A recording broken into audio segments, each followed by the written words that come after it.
Hi friends, എല്ലാവർക്കും അനീസ് കിച്ചണിലേക്ക് സ്വാഗതം. നമ്മൾ ഇന്നിവിടെ ഉണ്ടാക്കാൻ പോകുന്നത് നെയ്ച്ചോറാണ്. അതിന് പറ്റുന്ന നല്ല ഒരു അടിപൊളി ചിക്കൻ കറീൻ്റെ റെസിപ്പി ആയിട്ടാണ് ഞാൻ ഇന്നിവിടെ വന്നിരിക്കുന്നത്. ഇത് കടയിൽ നിന്നൊക്കെ കിട്ടുന്ന അതേ രുചിയിൽ നമുക്കിത് വീട്ടിലുണ്ടാക്കിയെടുക്കാം. അതെങ്ങനെ ഉണ്ടാക്കാമെന്ന് നമുക്ക് നോക്കാം. അതിനായി ഞാനിപ്പോൾ 3 കിലോ ചിക്കനാണ് എടുത്തിരിക്കുന്നത്. ഇതിപ്പോൾ ഞാൻ കുറച്ച് കൂടുതൽ ചിക്കൻ എടുത്തിട്ടുണ്ട്. ഇത് നല്ലപോലെ കഴുകി വൃത്തിയാക്കി വെച്ചിരിക്കുന്ന ചിക്കനാണ്. ഇനി നമുക്ക് ഇതിലേക്കുള്ള പൊടികൾ ഇട്ട് കൊടുക്കാം. ഇതിനായി ഞാനിപ്പോൾ 4 ടേബിൾ സ്പൂണോളം മല്ലിപ്പൊടി എടുത്തിട്ടുണ്ട്. അത് നമുക്ക് ഈ ചിക്കനിലേക്ക് ഇട്ട് കൊടുക്കാം. ഇനി അതിലേക്ക് 2 ടേബിൾ സ്പൂണോളം മുളക് പൊടി ഇട്ട് കൊടുക്കാം. ഇനി വേണ്ടത് 4 ടേബിൾ സ്പൂണോളം ചിക്കൻ മസാലയാണ്. അതും ഇട്ട് കൊടുക്കാം. ഇനി 1 ടേബിൾ സ്പൂണോളം കുരുമുളക് പൊടിച്ചത് ഇട്ട് കൊടുക്കാം. ഇനി ആവശ്യമായ ഉപ്പും ഇട്ട് നമുക്കിത് നല്ലപോലെ കൈകൊണ്ട് ഇളക്കി യോജിപ്പിക്കാം. ഈ ചിക്കൻ ഒരു 15 മിനിറ്റത്തോളം റെസ്റ്റ് ചെയ്യാൻ വെക്കണം. എങ്കിലേ കറിക്ക് നല്ല രുചി കിട്ടുള്ളൂ. ഇനി നമുക്കിത് മാറ്റി വയ്ക്കാം. ഇനി നമുക്ക് ഇതിലേക്കുള്ള ഗ്രേവി തയ്യാറാക്കാം. അതിനായി ഞാനിപ്പം ഒരു ചീനിച്ചട്ടി ചൂടാക്കാൻ വെച്ചിട്ടുണ്ട്. അതിലേക്ക് ആവശ്യമായ എണ്ണ ഒഴിച്ചു കൊടുക്കാം. എണ്ണ നല്ലപോലെ ചൂടാകുമ്പോൾ അതിലേക്ക് ആവശ്യമായ കടുക് ഇട്ട് കൊടുക്കാം. ഇനി ഇതിലേക്ക് ഞാനിപ്പം 4 മീഡിയം സൈസ് സവോള അരിഞ്ഞത് ഇട്ട് കൊടുക്കുന്നുണ്ട്. ഞാനിപ്പം ചെറിയതായിട്ടാണ് അരിഞ്ഞിരിക്കുന്നത്. ഇനി അതിലേക്ക് ആവശ്യമായ കറിവേപ്പില ഇട്ട് കൊടുക്കാം.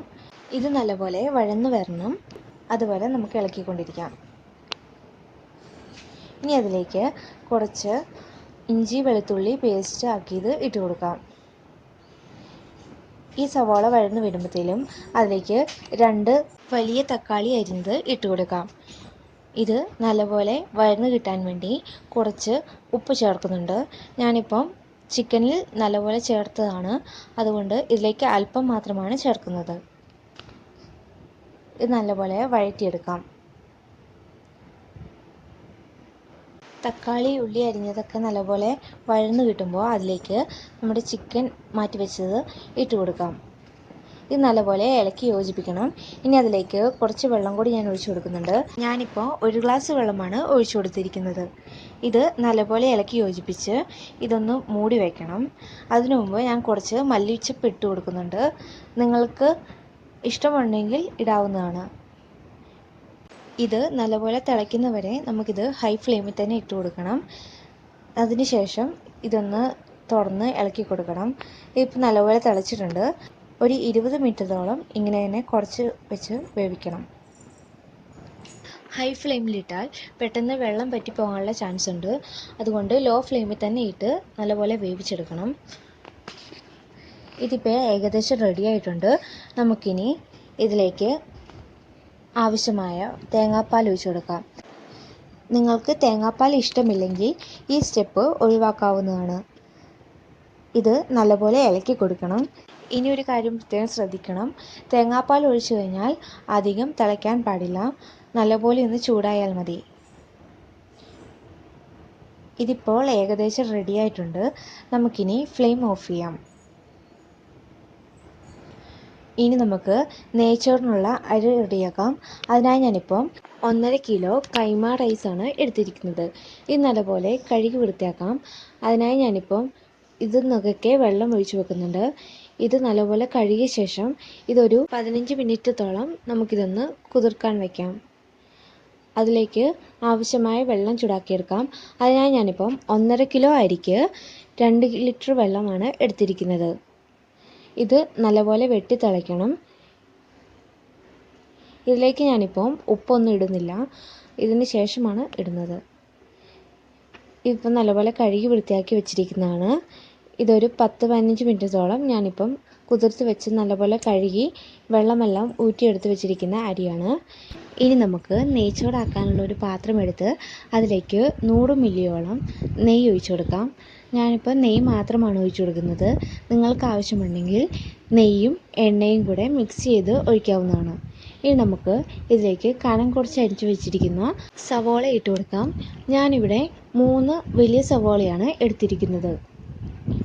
ഇത് നല്ലപോലെ മൊരിച്ചെടുക്കണം. ഇതിപ്പോൾ നല്ലപോലെ മൊരിഞ്ഞ് കിട്ടിയിട്ടുണ്ട്. നമുക്കിനി ഇത് കോരി വയ്ക്കാം. ഇനി അതിലേക്ക് കുറച്ച് അണ്ടിപ്പരിപ്പ് ഇട്ട് കൊടുക്കാം. ഇത് നല്ലപോലെ ബ്രൗൺ ഷെയ്ഡാകുന്ന സമയത്ത് ഇതിലേക്ക് കുറച്ച് മുന്തിരി കൂടി ഇട്ട് കൊടുക്കാം.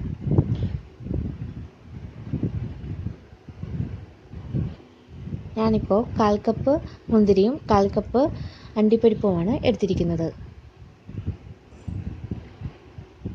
നമുക്കിത് കോരിയെടുക്കാം.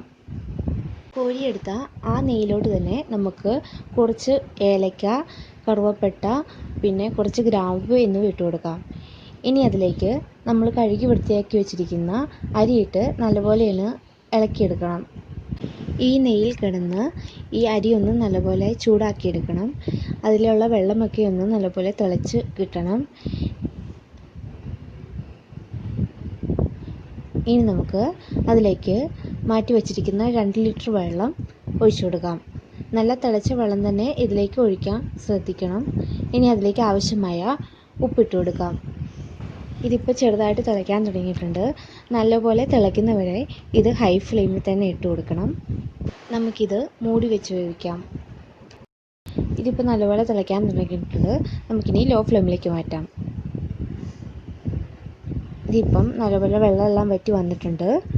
നമുക്കിതിനെ ഒന്ന് ഇളക്കി നോക്കാം. നെയ്ച്ചോറിൻ്റെ ചോറ് ഇവിടെ റെഡി ആയിട്ടുണ്ട്. നല്ലപോലെ വെന്ത് കിട്ടിയിട്ടുണ്ട്. ഇനി നമുക്ക് ഇത് നല്ലപോലെ തട്ടിപ്പൊത്തി വയ്ക്കാം. ഇനി അതിലേക്ക് വറുത്ത് വെച്ചിരിക്കുന്ന സവോള ഇട്ട് കൊടുക്കാം.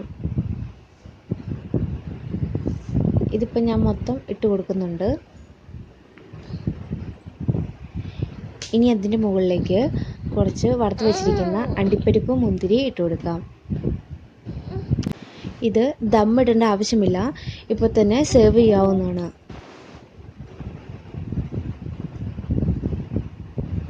ഞാനിപ്പോൾ ഒരു പ്ലേറ്റിലേക്ക് നെയ്ച്ചോറും ചിക്കൻ കറിയും എടുത്ത് വെക്കുന്നുണ്ട്. കല്യാണ വീട്ടിൽ നിന്ന് കിട്ടുന്ന അതേ രുചിയിൽ ചിക്കൻ കറിയും നെയ്ച്ചോറും നമുക്ക് വീട്ടിൽ തന്നെ ഉണ്ടാക്കിയെടുക്കാം.